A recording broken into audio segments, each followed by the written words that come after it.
लीजिए सुनिए आचार्य चतुरसेन शास्त्री की लिखी कहानी कलंगा दुर्ग, मेरी यानी हर्षपाल की आवाज़ में। आचार्य ने यहाँ मगरूर अंग्रेजों के दांत खट्टे करने वाले वीर गोरखों के देहरादून के निकट घटी उस बहादुराना लड़ाई और उस दुर्ग का ऐतिहासिक विवरण उपलब्ध कराया है जो आज की पीढ़ी के लिए लुप्तप्राय हो चुका था। यह घटना सन 1814 के शरतकाल में घटी थी। आज उसे घटे लगभग 150 वर्ष हो गए। भारतीय मस्तिष्क से उसकी स्मृति भी लुप्त हो गई, परंतु जहाँ देहरादून के पहाड़ों में यह अमर घटना घटी थी, वहाँ के मनोरम शीतल झरने और पर्वत संग आज भी इसके मूक साक्षी हैं। उन दिनों महत्वाकांक्षी और मगरूर अंग्रेज हेरिटेज गवर्नर जनरल था, जो ईस्ट इंडिया कंपनी का प्रतिनिधि था। ईस्ट इंडिया कंपनी की उन दिनों भारत में आर्थिक कष्ट के कारण डगमग स्थिति हो रही थी। अंग्रेज कर्मचारियों के लखटसोट और कर्मचारों अत्याचारों से सारे भारत में क्षोभ का वातावरण उठ खड़ा हुआ था। कंपनी के नौकर अब भारत में खुली डकैती पर उतर आए थे। प्लासी के युद्ध में हुए अब 58 वर्ष बीत चुके थे और इसी बीच भारत को लूटकर 15 अरब रुपया इंग्लैंड पहुंच चुका था, जिसके बल पर लंकाशायर और मैचरेटर के भाप के इंजनों से चलने वाले नए कारखाने धड़ाधड़ उन्नत हो रहे थे। इस लूट का अर्थ यह था कि 58 बरस तक निरंतर 25 करोड़ रुपया सालाना कंपनी के नौकर भारतवर्ष से लूटकर इंग्लैंड बेचते रहे थे। निश्चय ही इस भयानक लूट के मुकाबले मोहम्मद गजनवी और मोहम्मद गौरी के हमले बच्चों के खेल थे। अब अंग्रेज केवल भारत में व्यापार ही नहीं रह गए थे, वे अपने साम्राज्य के सपने भी साकार कर रहे थे। और अब उनकी मुख्य अभिलाषा यह थी कि ऑस्ट्रेलिया, अफ्रीका, अमेरिका आदि देशों में अंग्रेज बस्तियां कायम हो चुकी थीं, वैसे ही भारत में भी हो जाए। परंतु उनका दृष्टिकोण यह था कि भारत के गर्म मैदानों की अपेक्षा हिमाचल की घाटियों में ही ये अंग्रेजी उपनिवेश स्थापित किए जाएं, जहां अंग्रेजों की अपनी नैतिक और शारीरिक शक्ति ज्यों की त्यों कायम रह सके। हिमालय की रमणीय घाटियों के प्रति उनका मोह बहुत था और वे देहरादून, कुमायूं, गढ़वाल के इलाकों पर अपने दांत गड़ाए हुए थे। परंतु उन दिनों ये सब जिले नेपाल के स्वाधीन साम्राज्य के अंतर्गत थे। अंग्रेज इससे कुछ पूर्व ही लाहौर के महाराजा रणजीत सिंह को भिड़ाकर नेपाल से लड़ा चुके थे, पर वीर नेपालियों ने आक्रतान से अच्छी तरह दांत खट्टे किए थे। अब यह स्पष्ट था कि भारत के इस मनोरम आंचल में अंग्रेज यदि अपना निवेश स्थापित करना चाहते हैं तो उन्हें खुल्लम खुल्ला नेपाल से लोहा लेना होगा। इस समय सारण और गोरखपुर के जिलों में नेपाल की सरहदें मिलती थीं। वहाँ पर कुछ भूमि कंपनी और नेपाल की विवादग्रस्त थी, जिसके संबंध में कभी कभी छोटे छोटे उपद्रव होते ही रहते थे। ऐसे ही एक विवाद का बहाना उठाकर अंग्रेजों ने नेपाल सरकार से युद्ध की घोषणा कर दी। नेपालियों की वीर जाति ने अब तक न तो पराजय का कभी सामना किया था, न पराधीनता का। यद्यपि उनकी शक्तियाँ सीमित थी, परंतु उनसे अंग्रेजों से लोहा लेने में तनिक भी हिचक न थी। अपरिसीम लूट खसोट के बावजूद इस समय भारत में कंपनी की आर्थिक स्थिति इतनी नाजुक थी कि उन दिनों कंपनियों की हुंडियां बाजार में 12% बढ़े पर बिकती थी। परंतु अंग्रेज ऐसे अवसरों के लिए अनेक हथकंडे हाथ में रखते थे। उन्होंने अवध के नवाब गाजुद्दीन हैदर की गर्दन दबोच 2.5 करोड़ रुपया कर्ज ले लिया और नेपाल से युद्ध की विस्तृत योजना बनाकर युद्ध छेड़ दिया। इस समय नेपाल का राज्य कंपनी के राज्य से बहुत छोटा था। दोनों राज्यों के बीच पंजाब में सतलज से लेकर बिहार में कोसानी नदी तक लगभग 600 मील लंबी सरहद थी। अंग्रेजों ने इस सरहद पर 5 मोर्चे बांधे और पांचों स्थानों से नेपाल पर आक्रमण करने का प्रबंध किया। एक मोर्चा लुधियाना में कर्नल ऑकर्टोलोनी से अधीन था, दूसरा मेजर जनरल जिलेप्सी के अधीन मेरठ में था, तीसरा मेजर जनरल वुड के अधीन बनारस और गोरखपुर में था, चौथा मुरादाबाद और पांचवा कौसानी नदी के उस पार पूर्णतः की सरहद और सिक्किम राज्य के सिर पर था। इन सब मोर्चों पर अंग्रेजी सरकार की 30,000 सेना उत्तम तोपखानों के जमा की गई थी, जिसका सामना करने के लिए नेपाल दरबार मुश्किल से 12,000 सेना जुटा सका था।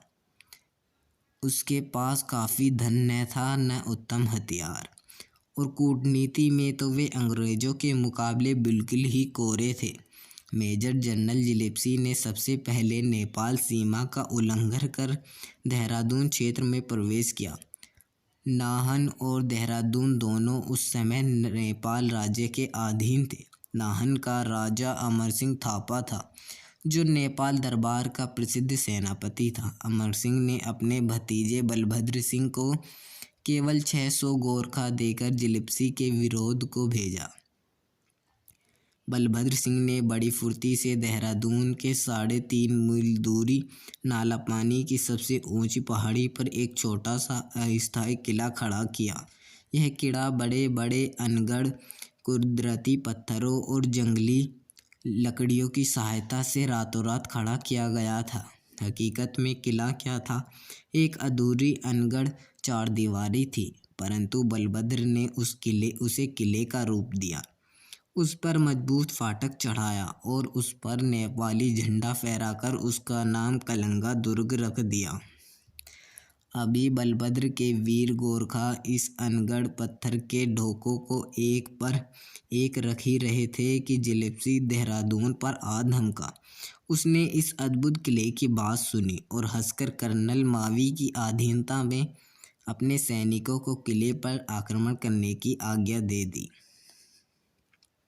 जिलेप्सी की सेना में 1,000 गोरी पलटन, 2,500 देसी पैदल सैनिक थे, परंतु बलभद्र के इस किले में इस समय केवल 300 जवान और इनकी ही स्त्रियां और बच्चे थे।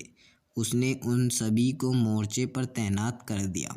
मावी ने देहरादून पहुंचकर उसे अधकचरे दुर्ग को घेर लिया और अपना तोपखाना उसके सामने जमा दिया। फिर उसने रात को बलभद्र के पास दूत के द्वारा संदेश भेजा कि किले के अंग्रेज़ों के हवाले कर दो। बलभद्र सिंह ने दूत के सामने ही पत्र को फाड़कर फेंक दिया और उसी दूत की ज़बानी कहला भेजा कि अंग्रेज़ों के स्वागत के लिए यहाँ नेपाली गोरखों ने खुखखरियाँ तैयार की हैं। संदेश पाकर मावी ने रातों रात अपनी सेना नाला पानी की तलहटी में फैला दी और किले के चारों ओर से तोपों की मार आरंभ कर दी। इसके जवाब में किले के भीतर से गोलियां बौछार आने लगी। तोपों के गोलों का जवाब बंदूक की गोलियों से देना कोई वास्तविक लड़ाई न थी और अंग्रेज उन पर हंस रहे थे, परंतु शीघ्र ही उन्हें पता लग गया कि नेपालियों के जौहर साधारण नहीं है। रात दिन 7 दिन तक गोलाबारी चलती रही, परंतु कंगला दुर्ग अजय खड़ा रहा। जनरल जिलेप्सी इस समय सहारनपुर में पड़वाल डाले उत्कंठा से देहरादून की घाटियों की ओर ताक रहा था। जब उसे अंग्रेजी सेना के प्रयत्न की विफलता के समाचार मिले, वह गुस्से से लाल हो गया और अपनी सुरक्षित सैन्य को नाला पानी पार जा धमका। सारी स्थिति को देखने, समझने और आवश्यक व्यवस्था करने से उसे 3 दिन लग गए। उसने सेना के 4 भाग किए। एक ओर की पलटन कर्नल कारपेंटर के अधीन में बढ़ा दी, दूसरी कप्तान फास्ट की कमान पर, तीसरी मेजर केली की और चौथी कप्तान कैम्पबेल की कमान पर। इस प्रकार अंग्रेज ने एक ही बार में चारों ओर से दुर्ग पर आक्रमण कर दिया। कलंगा दुर्ग पर धड़ाधड़ गोले बरस रहे थे और दुर्ग के भीतर से बंदूक तोपों का नदानद जवाब दे रही थी। अंग्रेजी सेना का जो योद्धा दुर्ग की दीवार या द्वार के निकट पहुंचने की हिम्मत करता था, वहीं ढेर हो जाता था वापस लौटता न था। इस समय नेपाली स्त्रियां भी अपने बच्चों को पीठ पर बांधकर बंदूकें दाग रही थीं। अनेक बार अंग्रेजी सेना ने दुर्ग की दीवार तक पहुंचने का प्रयत्न किया, पर हर बार उसे निराश होना पड़ा। अनगिनत अंग्रेजी सिपाहियों और अफसरों को गोरखा गोलियों का शिकार होकर वहीं ढेर होना पड़ा। बार बार हार और विफलता से चिढ़कर जनरल जिलेप्सी स्वयं 3 कंपनियों गोरे सिपाहियों के साथ लेकर दुर्ग के फाटक की ओर बढ़ा, परंतु दुर्ग के ऊपर से जो गोलियां और पत्थर की बौछारें पड़ी तो गोरी पलटन भाग खड़ी हुई। गुस्से और झीक में भरा जिलेप्सी अपनी नंगी तलवार हवा में घुमाता हुआ दुर्ग के फाटक तक बढ़ता चला गया। जब वह फाटक से केवल 3 गज के अंतर पर था कि एक गोली उसकी छाती को पार कर गई और वह वहीं मरकर ढेर हो गया। गोरखों के पास केवल एक छोटी सी तोप थी, वह उन्होंने फाटक पर चढ़ा रखी थी। उसकी आग के मारे शत्रु आगे बढ़ने का साहस न कर सकते थे। इसके अतिरिक्त तीखे तीरों भी गोरा बरसाते रहते थे। अंग्रेजी जिलेप्सी की मृत्यु से अंग्रेज सेना ने भय की लहर दौड़ गई, परंतु मावी ने अंग्रेजी सेना का नेतृत्व हाथ में लेकर सेना को पीछे लौटने का आदेश दिया। अंग्रेजी सेना बेल्ट से पीटे हुए कुत्ते की भांति कैंपों में लौट आई। मावी अब किले पर आक्रमण करने का साहस न कर सकता था। वह घेरा हुआ पड़ा रहा। किलों वालों को सांस लेने का अवसर मिला। मावी ने दिल्ली सेंटर को मदद भेजने को कहा और वहां से भारी तोपखाना और गोरी पलटन देहरादून आ पहुंची। इसके बाद नए साज सबाज से किले का मुसहारा किया गया। अब दिन रात किले पर गोले बरस रहे थे। गोलों के साथ दीवार में लगे अनगढ़ पत्थर भी टूट टूट कर करकरी मार करते थे। एक एक करके किले के आदमी कम होते जाते थे। गोली बारूद की भी कमी हो जाती थी, परंतु बलभद्र सिंह की मूंछें नीचे को न झुकती थी। उनका उत्साह और तेज वैसा ही बना हुआ था। इसी प्रकार दिन और सप्ताह बीतते चले गए। अकस्मात ही किले में पानी का अकाल पड़ गया। पानी वहाँ नीचे की पहाड़ियों में कुछ झरने से जाता था और अब ये करने अंग्रेजी सेना के कब्जे में थे। उन्होंने नाले बंद करके किले में पानी जाना एकदम बंद कर दिया। धीरे धीरे प्यासी स्त्री और बच्चे की चित्कारें घायलों की चित्कारों से मिलकर करुणा का स्रोत बहाने लगी। दीवारें अब बिल्कुल भंग हो चुकी थी। उसकी मरम्मत करना असंभव था।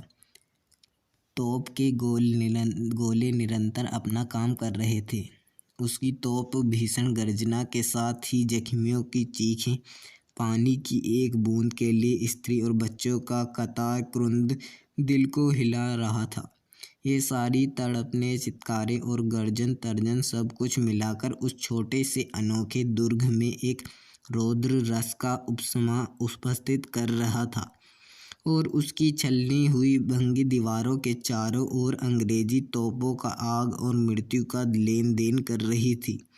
एकाएक ही दुर्ग की बंदूकें स्तंभित हो गईं। कमानें भी बंद हो गई। अंग्रेजों ने आश्चर्यचकित होकर देखा। इस समय दुर्ग का फाटक खुला। अंग्रेज सेनापति सोच रहा था कि बलभद्र सिंह आत्मसमर्पण करना चाहता है। उसने तत्काल तोपों को बंद करने का आदेश दे दिया। सारी अंग्रेजी सेना स्तंभित खड़ी उस भंग द्वार के मुक्त द्वार की ओर देख रही थी। बलभद्र ही सबसे पहले निकला। कंधे पर बंदूक, हाथ में नंगी तलवार, कमरे पर कुकरी, सिर पर फौलादी चक्र, गले में लाल गुल्लाबंद और उसके पीछे कुछ घायल और कुछ बेघायल योद्धा बंदूकें कंधों पर और नंगी तलवारें हाथ में लिए हुए।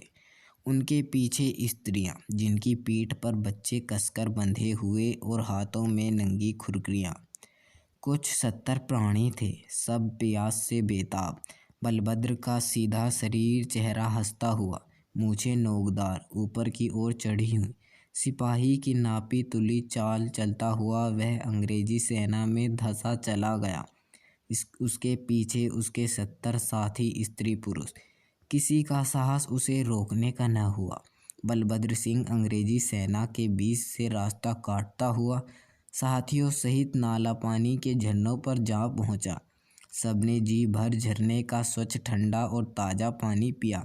फिर उसने अंग्रेजी जनरल की ओर मुड़कर, उसी तरह बंदूक उसके कंधे पर थी और हाथ में नंगी तलवार, उसने चिल्लाकर कहा, कलंगा दुर्ग अजय है, अब मैं स्वेच्छा से उसे छोड़ता हूँ।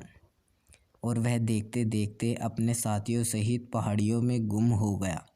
अंग्रेज जर्नल और सेना स्तंभित खड़ी देखती रह गई।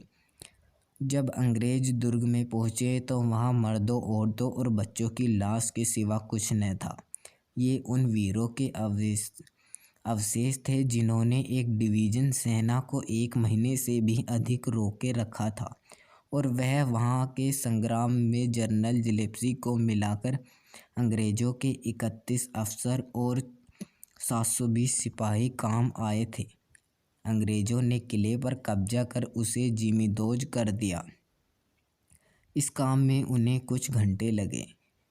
इस समय उस स्थान पर साल वृक्षों का घना जंगल है और रिचपाना नदी के किनारे एक छोटा सा स्मारक बना हुआ है जिस पर खुदा है, हमारे वीर शत्रु बलभद्र सिंह और उसके वीर गोरखों की स्मृति में सम्मानोपहार।